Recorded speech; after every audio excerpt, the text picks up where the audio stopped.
আজ পশ্চিমবঙ্গের দক্ষিণবঙ্গে বিক্ষিপ্তভাবে হালকা থেকে মাঝারি ধরনের বৃষ্টিপাতের সম্ভাবনা রয়েছে। মধ্যপ্রদেশ এবং উত্তর বাংলাদেশের উপর দুটি সাইক্লোনিক সার্কুলেশন অর্থাৎ ঘূর্ণাবর্ত রয়েছে, যার ফলে জলীয় বাষ্প ঢুকছে এবং বিকালের পর থেকে মূলত বজ্রগর্ভ মেঘ সৃষ্টি হতে পারে, যার জন্য এই হালকা থেকে মাঝারি ধরনের বৃষ্টিপাত দক্ষিণবঙ্গের ক্ষেত্রে হতে পারে। মূলত পশ্চিমাঞ্চলের কিছু কিছু জেলায় এই বজ্রবিদ্যুৎ সহ ঝড় বৃষ্টির সম্ভাবনা রয়েছে।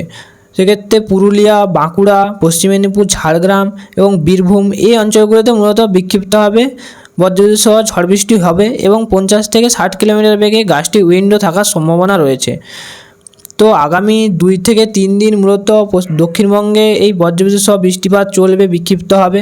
সব জায়গায় বৃষ্টিপাত হবে না, কোথাও কোথাও হবে, আবার কোথাও কোথাও হবে না।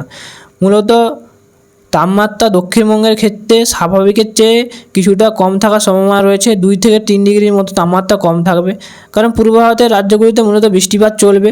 বিশেষ করে ঝাড়খণ্ড এবং উড়িষ্যা এই অঞ্চলগুলোতে বৃষ্টিপাত থাকবে।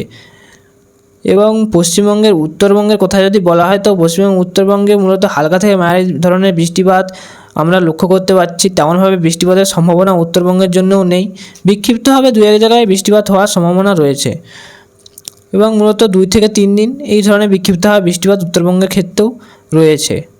এবং উত্তর পূর্ব ভারতের দিকে যে রাজ্যগুলিতে যে বৃষ্টিপাত হচ্ছিল, সেটা মূলত পরবর্তী সময়ে কমতে পারে আরও, এবং বিক্ষিপ্তভাবে ঝড় বৃষ্টি উত্তর পূর্ব ভারতের দিকে চলবে। বিশেষ করে মেঘালয় এবং ত্রিপুরা, অরুণাচল প্রদেশ, আসাম এই অঞ্চলগুলোতে মূলত হালকা থেকে মাঝারি ধরনের বৃষ্টিপাতের সম্ভাবনা রয়েছে আগামী 2 থেকে 3 দিনে।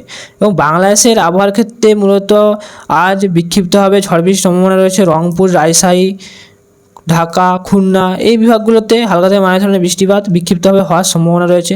সাথে 50 থেকে 60 কিলোমিটার বেগে গাস্টি উইন্ড অর্থাৎ ঝড় হওয়ারও সম্ভাবনা রয়েছে।